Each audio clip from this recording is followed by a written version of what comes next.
Dhaka two Bombay এই মুভিতে যখনই বম্বের কোনো দৃশ্য দেখানো হয়েছে তখনই মনে হয়েছে এটা আধুনিক যুগের আলিফ লায়লা।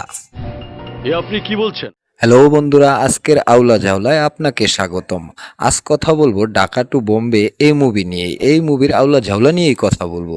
তো বন্ধুরা, দেরি করব কেন, শুরু করে দেই মুভি বাস আমিরের আউলা ঝাউলা। উস্তাদ চালিয়ে যাও চালিয়ে যাও। ঢাকা টু বম্বে এই মুভির শুরুতেই দুষ্টু লোকেরা ধরে ধরে পিচ্চি বাচ্চাদের পাচার করে, আর সেটা দেখে ফেলে এই পিচ্চি। মামা, ওরা সবাই বাইন্দা নিয়ে যেতেছে, আমি দেখছি। এই পিচ্চি আবার সানি ভাইয়ের বাইক না, তো পিচ্চির পিছে পিছে এসে সানি ভাইয়ের হাত দুটা এরকম করে বাঁকা করে ভেঙে দিয়ে তারপর পিচ্চিটাকে ধরে নিয়ে যায়। এই হাত ভাঙা নিয়ে শেষে একটা মজার কাহিনী আছে, সেটা ভিডিওর শেষে আপনারা বুঝতে পারবেন। আর যাই হোক, এখন পিচ্চিকে পাচার করতে নিয়ে যাবে, কিন্তু ভাই এইটা কোনো কথা? এইটা তো প্রিন্স মুভির দৃশ্য। প্রিন্স মুভির দৃশ্য এনে কেটে দিয়েছে। না না, কাজটা ঠিক হয়নি। মানে বুঝতে পারছেন আপনারা? ঢাকা টু বম্বে মুভির নাম, কিন্তু ঢাকা থেকে বম্বে যাইতে এই মুভির কোনো দৃশ্য লাগে নাই, ওনারা প্রিন্স মুভির দৃশ্য দিয়েই বম্বে চলে গেছে। কি কন না কন ভাই? বম্বে যাওয়ার পর এই পিচ্চি দুষ্টু লোকদের হাত থেকে বাঁচার জন্য পালিয়ে যায়। পালিয়ে গিয়ে এভাবে দৌড়াতে থাকে, দৌড়াতে দৌড়াতে এভাবে পড়ে যায়। পড়ে যাওয়ার পর এই ভদ্রলোক আসে এবং হিন্দিতে কথা বলে। तुमको घर कहाँ है? এখন আপনারাই বলুন, এই পিচ্চি বাংলাদেশ থেকে আসার পরেও কি সুন্দর করে জবাবটা দিয়ে দিল। तुम्हारा देश कहाँ है? বাংলাদেশ। এই পিচ্চি বড় হয়ে হয়ে যায় শাকিব খান, আর এই শাকিব খান হওয়ার পরেই শুরু হয়ে যায় আধুনিক যুগের আলিফ লায়লা। কথাটা না পেঁচিয়ে সোজাভাবে বললেই তো পারেন।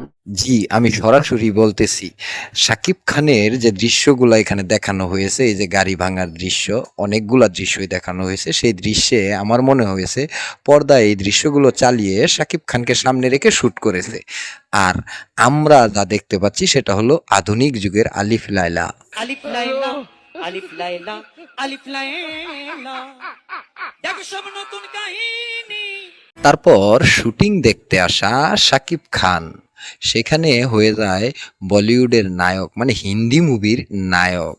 আর নায়ক হওয়ার পর, মানে ওনাকে মুভিতে নেওয়ার পর নায়িকার সাথে পরিচয় করার পরে এই নায়িকা এরকম বাজেভাবে চোখ টিপে মারে। চোখ টিপি দেওয়ার পর শাকিব ভাই কোনো লজ্জা না পেয়ে একটু মুস্কি হাসি দেয়। ছি ছি ছি ছি। এদিকে সাহারা মরুভূমি আপা এই বান্দার সাথে প্রেম করে দুষ্টু কাজ করতে চলে আসে বম্বে। সব সময় সত্যি কথা কইতে নেই। এখানে আসার পর ওনারা একটা শো দেখতে যায়, আর সেইখানেই বাংলা মুভির হিন্দি গানও চলে। এই মুভিতে একটা হিন্দি গান আছে, সেই গানটাই চলে। মুম্বাই जब शाम होता है, मुंबई का लिपिटी बॉयज हूँ मैं। বলিস কিরে আমির, হিন্দি ডায়লগ, হিন্দি গান, তাহলে তো এটা হিন্দি মুভি বলা চলে। ঠিক হ্যাঁ, চলো ভাই। জি উস্তাদ, আমিও প্রথমে এটাই ভাবছি এটা হিন্দি একটা মুভি হবে।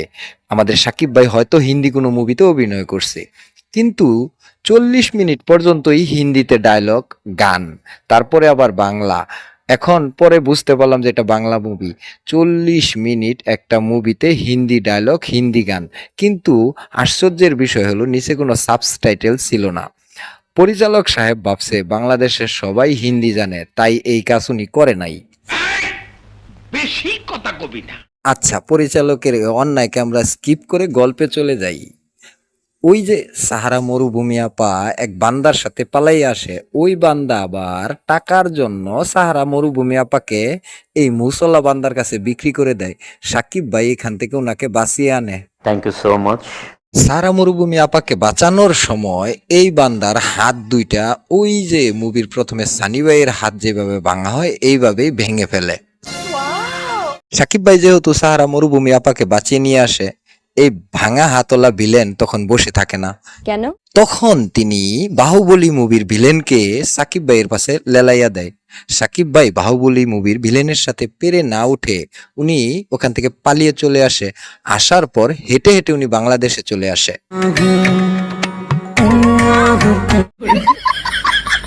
বাংলাদেশে আসার পর সাকিব ভাই খুঁজে পায় তার মাকে, তার বোনকে এবং তার মামা সানি ভাইকে। সানি ভাইয়ের হাত যেহেতু ভাঙা, ওই যে মুভির প্রথমে ভেঙে ফেলেছিল, তো ওনার দুইটা হাতই ভাঙা থাকে। সেই রাগে সাকিব ভাই সব ভিলেনের হাত কাটতে শুরু করে, ছোট ভিলেন থেকে শুরু করে বড় ভিলেন সবারই হাত কাটতে শুরু করে।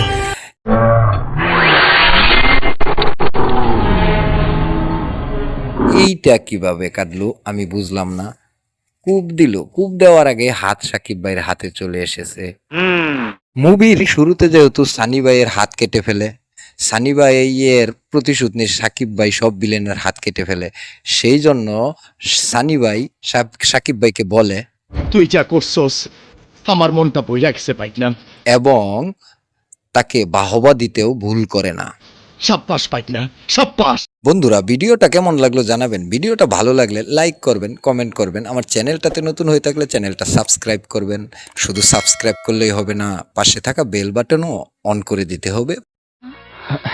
তোমার কথা শেষ হয়েছে? জি মাহফুজ ভাই, আমার কথা শেষ, আমি চলে যাচ্ছি। তো বন্ধুরা, আজ চলে যাচ্ছি, আবার দেখা হবে নতুন কোনো ভিডিওতে, নতুন কোনো মুভির আলোচনা সমালোচনা নিয়ে, নতুন কোনো স্টারের আলোচনা সমালোচনা নিয়ে। সে পর্যন্ত ভালো থাকবেন, সুস্থ থাকবেন, আল্লাহ হাফেজ।